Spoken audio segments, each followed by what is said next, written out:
Hi guys, welcome back to my channel. My name is Nox guys, and if it's your first time here, go ahead and press the subscribe button because I am back with the best video. Today guys, I've been wanting to do this video, like yeah, because I just wanna share or give you guys tips or red flags, things to watch out for when you are looking for a job in a company, just to see if their work environment is the best. I mean, there are things that happens and we just don't pay attention, especially because you're just looking for a job and you just want to get employed and you get that offer, you are taking it. You don't consider, you don't look back and think of these things. Guys, this video, this is the one that you want to send to your ex-boss or your current boss, because I am sharing red flags why you should consider taking that job offer. Okay, so guys, I've got a number of them. There's probably more, but these you would normally pick most of them in the interview process. Then you just know, right? Okay, so first thing guys, if the turnover is high, please do consider, look at it. So turnover, what I mean, people don't stay in that company, like they are forever hiring. People are in and out, whether in the company or in the team. People just don't stay. So you just wonder, why wouldn't people stay if it's a good company? Okay, why would you just get a job, stay there for 3 months, and then decide, oh, I just want to leave? Oh, my hair is fading me. Okay.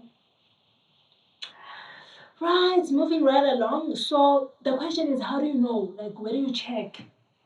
We've got platforms like LinkedIn where you can check the company, you will see their employees, you sort of check how long they've been employed to have an idea. Because one thing you don't want to do, you don't want to resign, go move to another company, 3 months, 6 months down the line, you are like, why? Why am I here? This is the worst company ever. You don't want that. The next thing, you are forever looking for a job, right? So please do check that. It will give you a good yeah, like a good insight about the company, because people don't leave jobs, don't leave companies. People leave bad bosses, bad managers. Yeah, I said it. Okay, another thing, guys, you must look out for. Obviously, when you are doing your research, because you are preparing for an interview, one of the very important things to research or check about the company is how they are doing financially. Why am I saying this? Some companies would put their financial, they call financial statements. Yeah, how the company is doing, how it's performing financially, where they are. If you don't know how to check or how to tell if a company is doing financially bad, you probably know someone in a financial space, someone who can sort of look through and tell you how it's looking. Sometimes these companies, financial issues or problems, they're out there in the media. So do your proper research, just to be safe. Just to be safe, because you don't want to get a job 3 6 months down the line, they're like, there's an announcement, guys, we're not doing well, we're gonna be retrenching or we're gonna be laying off some positions, and here you are thinking, why did I leave my job to come here for 3 or 6 months? Then I am jobless again. I mean, it's tough. Okay, so you don't wanna add that stress.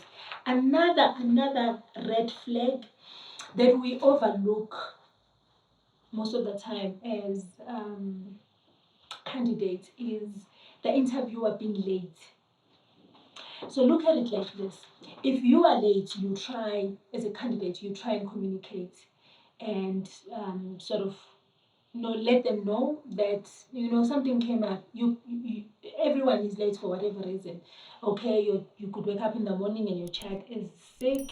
You could be involved in an accident. There could be some roadblock that's just now you find yourself delaying, and you look at the time, and by look of things, you're not gonna make it on time, but you do communicate. Same thing with the interviewer.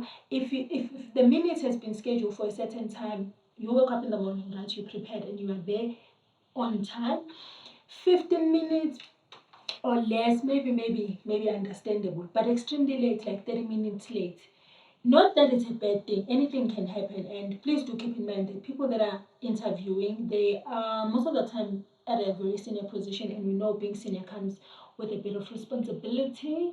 And if things do come up and you need to sort things like right now, you would have to delay. But what matters is when the person comes back to interview you, are they telling you why they are late? Are they trying to explain themselves and apologizing for being late? Okay, that's very important. So if they're walking into an interview, I mean, it's like business as usual, like nothing happened. Like I didn't just sit for 30 minutes waiting for you to interview me, and you are here just because I'm looking for a job. You're just gonna walk in, interview me. You are 30 minutes late. You are not saying anything, not even lying, okay? On some, there was an emergent, there was an agent meeting that came up, or I had to sort 1, 2, 3, I'm sorry, I'm late. Okay, there's no respect, and those are very good signs for you to know that maybe the environment is not as good. Because if you cannot respect time and you cannot respect me, who respected the time, okay, I know I'm looking for a job, but those are one of red flags that you can check out for, because you don't want to work for toxic work toxic company in a toxic work environment, because you're going to be stressed. And we all know when you are stressed and you're not happy, you cannot perform. Okay. And then another thing, you'll find that the interviewer is extremely rude. Guys, this happens most of the time. Knox have experienced this, and it's just one of those things that I just know I cannot. I cannot work with people that can't respect. I don't care what level you are in. You could be the CEO running um, a successful business. If you are being rude, there's no respect. Listen, we can't, because if you want to employ me, there's a level of respect that I must get from you, because that means you need to trust me with your business. And if you trust me, that comes with respect. So these things you would pick up, that when you answer questions in an interview, the person will just like block you, they wouldn't listen to you, you're trying to explain, and you know what, they cut you off in a very rude manner, that they keep doing it to a point where you're like, but okay, I'm just listening to you, you're not listening to me. Even if they don't agree with you, there are very nice, polite ways of showing that I don't see it the way you see it without being rude. Okay. I know other interviewers will even swear. I know. And you're like, what space is this? So that says a lot. And be really, really, really, really, really careful and take that into consideration. Another thing, guys, and I've seen this, I don't know, maybe it's the senior people. If you are very senior and you are watching, please comment down below. And if you've experienced this, what I've experienced as well, please comment down below, because I can't be the only one experiencing such things. If you realize that when you go for an interview, the person who's interviewing you just gets there, and you can tell they just laid their eyes on your CV for the very first time. They are literally going through reading your CV, and at the back of your mind, you are just thinking, okay, so you are interviewing me.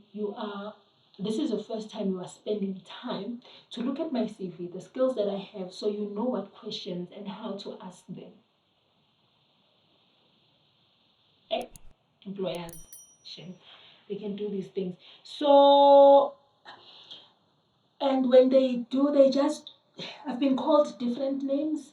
Anything that starts with NO, they will give me. I've been Nolwazi, Nolutando, and that's not my name. So they are doing it in front of you. You can just tell, and that's how you feel. Okay, you didn't take 10 minutes to look at my CV. Chances are that person wasn't the one shortlisting you, because they didn't look at your CV. Unless they were shortlisting, obviously they would have to know that this is no wonder with these skills and I'm interested. Someone else did the shortlist and say, I think for what you are looking for, this is a perfect candidate. So they're just looking at your CV right there in front of you. They're going through, they're paging from one page to the next. They even make some notes on some with their pen, and you are just sitting there thinking, what is this? Like, what's happening? So guys, look out for that, because that speaks volume. That means you are not organized. You didn't take all the time that you have. You don't take me serious. I'm here for an interview. You are not prepared. It says so much about the leadership, the type of a manager that person is, the type of a leader that person is. I mean, if as a leader, if you didn't make time to check my CV before the interview, what is 5 minutes on your way as you walk to the interview room? Like, look at my CV. Don't be doing it in front of me. It's not good. Another red flag that most, and I'll say this because I've seen this mostly with people that are unemployed. You'll see that when you get a job specification or when a company calls you, they sort of give you a bracket of how much the position is paying, right? So they would say this is paying between 250 to 320,000 per annum. And when you get to an interview, because it does happen that we do show the desperate side. We do show the side of, hey, listen, I'm looking for a job. Please just hire me. I've got the skills, I've got everything, but this job, I need it. So once they see that, you realize that they will then start negotiating your salary even lower than what you know or what was communicated to you firstly, without much explanation as to why has the salary been lowered, right? So it can happen that maybe they sat down and they decided, how about we don't get someone with 3 to 5 years experience, but we get someone with 2 years experience that we can groom, all right? And that means then it's open to, let's not pay 250, but let's start at 200. But if that's not the case, you still meet the criteria for what you know you're being interviewed for, and nothing is being shared as to, you know what, we've just decided we like you, we like your skills, so we're gonna interview you even though you have 2 years experience instead of 3, and for that reason we have just decided you need to know these things. They can't take advantage of, oh, because you don't have a job and because you look like you are desperate, you sound like you are desperate, as much as you are a good candidate, let's take the advantage and let's underpay you. So those things are very important, guys, because if they say because you are desperate, you're gonna ride on that, right? We're gonna then pay you less, and we know because you are unemployed, you're gonna take this job. And I know because I speak to a lot of candidates, most of them are not employed, they are sitting at home. The person would even tell you and say, no, listen, I would take anything. People will take far less than what they used to get or what they know they're worth. I know it's tough, but a company starts doing that just because you don't have a job, you are sitting at home, and maybe because you haven't been employed for a certain time. So they make you feel like, hey, listen, in fact, we are doing you a favor by hiring you because you are not employed and you haven't been employed for 2 years. Guys, that's a red flag. I'm not saying walk. Like, I don't know what you want to do, but don't walk, run. Yeah, I said it. Run. Because that alone is good enough to tell you the type of an environment that you're gonna walk into. And next time you are stressed, look back and look at these things that I've just mentioned. If you have you not seen them, are they not happening at your company, and wonder why your workplace is not the nicest place to work in. All right, guys. Another thing that interviewers would do without thinking, ne? They do this thing of bad mouthing previous um, employees. So maybe they would just share a story. Oh, there's this lady that we hired before, and she used to be 1, 2, 3. Hey, why are you bad mouthing people? Because if you as a candidate you are bad mouthing your company, your co-workers, anyone that you've worked with, that's a red flag for them as well, because they wouldn't hire you. Guess what? You will do the same thing. Same applies to the companies. If they start bad mouthing anyone they previously worked with, just know, because one day you're gonna, if they hire you, you're gonna leave that company, right? Hey, what's gonna stop them from saying all the bad things about you in another interview and saying we used to have this lady that used to work for us, Knox, and she was this horrible person. She was 1, 2, 3. So they start bad mouthing someone they worked with, or maybe just sharing anything negative around their team, anyone they are in contact or they previously were in contact with. That's a red flag, guys. Just know next time you're gonna be the story. They're gonna be telling a story about you next time. So be very careful of that. Another thing, guys, um, another thing, guys, that you must really watch for.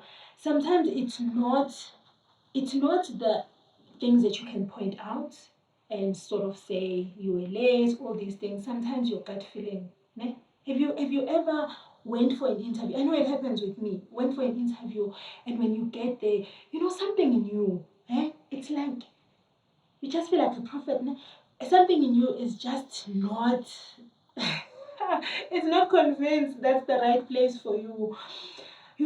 Even though the person who's interviewing you is energetic, full of life, everything goes well, exciting. You look at the company, you get to reception, the receptionist is nice, they're greeting you, they say, please take a seat. But something in you is just like, hi, man, doesn't look right.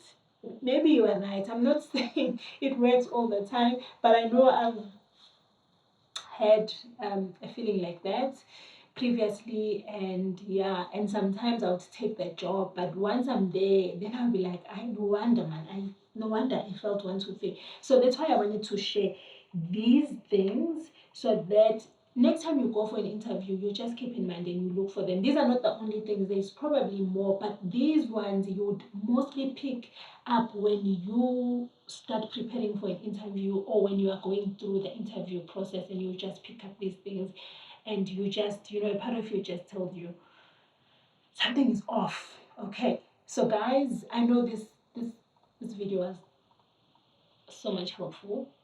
Okay, I shared things that you probably know, but maybe you weren't really paying so much attention. On the comment section, please share.